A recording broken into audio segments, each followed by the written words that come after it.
আসসালামু আলাইকুম প্রিয় ভাই ও বোনেরা, যে যেখানে আছেন, যে যেখান থেকে আমার ভিডিওটা দেখছেন, আশা করি আপনাদের আজকের ভিডিওটা ভালো লাগবে। আজকের ভিডিওটা অন্য একটা স্বাদের রেসিপি নিয়ে আপনাদের সাথে শেয়ার করতে চলেছি।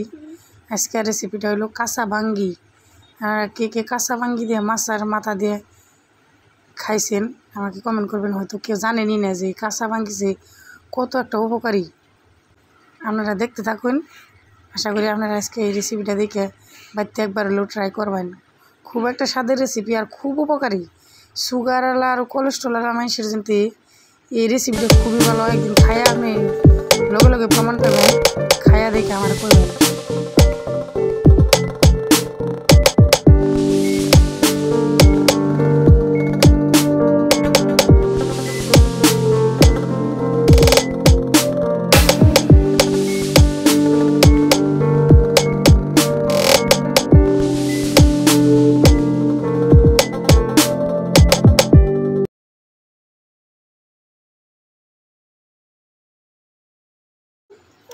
দেখুন, এনে আমি বাঙ্গি গুনে ডক করে ছোটো ছোটো পিস করে কাটে নিতেছি।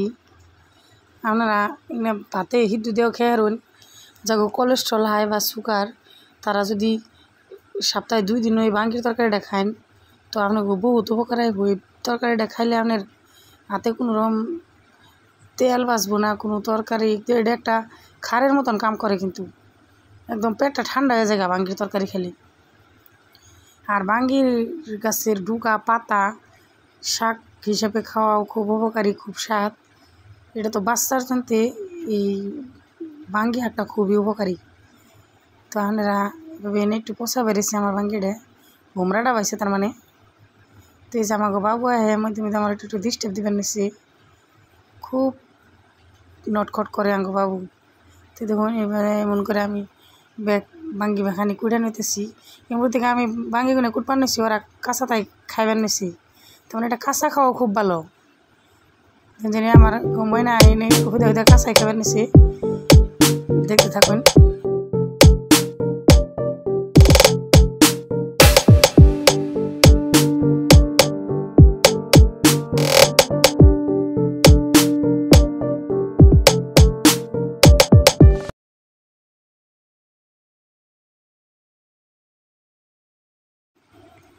দেখুন, প্রায় আমার কাটা হয়েছেই, বাকি আছে। তাও দেখুন, এই যে আমার বাবু ময়না দুজনে কেমন করে কাঁচা বাঙ্গি খাইবার নিছি।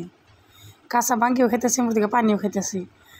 দেখছেন না, ছোট্ট পোলাহান তাও কেমন সুন্দর করে ওষুধি একটা বস্তু খাইবার নিছি। এটা পাইকার মতন, কাঁচাটা খাইলে পাইকার মতন লাগে। তো এটা খাইলে পেট সাফ হয়, পায়খানা ক্লিয়ার হয়, গ্যাসের প্রবলেম থাকে না। আপনারা কাঁচাও খেয়ে হারুন। আমরা আগে খাইছি এই বাঙ্গিগুনা রোদ উঠলে, পুরা রোদ উঠলে কাঁচা বাঙ্গি একটু বাড়তি বেশি হলে একটু চুকা চুকা লাগে, তখন কাঁচা মরিচ নিমখ দিয়ে পুরা মাহিয়া খাইলে খুব স্বাদ লাগে। তো দেখুন, এনাঙ্গ ময়না কাঁচা তাই নিয়ে এনে খাবার নিছি। ডিমনা না করছি দেখে গিলাসে নিয়ে তারপরে খাবার নিছি। দেখছেন না, দেখুন ওর খাওয়া দেখে মনে করতেছে না জানি কত স্বাদ লাগতেছে। এনে দেখুন আমার বাঙ্গিগুলো সব কাটা শেষ। এখন আমি দেখুন কেমন করে রান্ধি এটা। এনে আমি ফার্স্টে কাঁচামরিচ পেঁয়াজ দিয়ে নিলাম। পেঁয়াজ কিনে অল্প বুজুরি করে নিয়েছি। এনে একটু মরিচের গুঁড়া দিলাম। আর কাঁচামরিচটা একটু বেশি খাইতো, এনে হলদি গুঁড়া দিলাম, একটু মশলা গুঁড়া দিলাম। তারপরে এনে আপনারা স্বাদ অনুযায়ী লবণ দেবেন। আমরা অল্প তরকারিতে লবণ কম খাই, এই জন্য কম করে দিলাম। তারপর অল্প পরিমাণ মিঠা তেল দিন, তার নইলে বাঙ্গিটা খাইতে অত লাগবো না। অল্প পরিমাণে মিঠা তেল দিয়ে আমি বস্তুটা মধ্যে মাছ দিয়ে মাখিয়ে নেব। এই যে মাছের মাথা, মাছের কাঁটা দিয়ে রান্না খেলে এটা স্বাদ লাগে। তো অল্প খালি মাছের বাসনা হইলেই হয়। মাছের কাঁটা আর মাছের মাথা দিয়ে এই রেসিপিটা আজকে আমি বানাবো। আপনারা দেখতে থাকুন, কেমন যে একটা স্বাদের রেসিপি হবো, আপনারা ভাবাই হারবেন না যেহেতু স্বাদ। তারপরে এনে আমি এই বাঙ্গি কাইটা ধুয়ে রাখে পরিষ্কার করে রাখছিলাম, এই বাঙ্গিটা ঢেলে দিলাম। দিয়ে আমি ঠিক মতন মাখিয়ে নেবো। এনে হলদির পরিমাণটাও কম দেন রাখবো, তাহলে এটা গ্রিন রেসিপি হবো। বুঝছেন না, এখন তো বুঝতেছেন এটা একটা গ্রিন রেসিপি হবো। দেখতে যদিও ডক না হয়, কিন্তু খাইতে খুব টেস্ট আর খাইতে আর টেস্ট কি তার থেকে উপকারী বেশি এই রেসিপিটাই। তো এই যে আমার মাখানো হয়ে গেছে গা। এখানে দেখুন আমি যে আগুন জ্বালিয়ে নিলাম উনুনে। এসব রান্না উনুনে করলে এসে বেশি ভালো হয়। বাইরে বৃষ্টি পড়তেছে তো আগুনটাও তো ভালো করে উৎপন্ন নাই। যাই হোক আস্তে আস্তে হয়েছে ওকা। আমি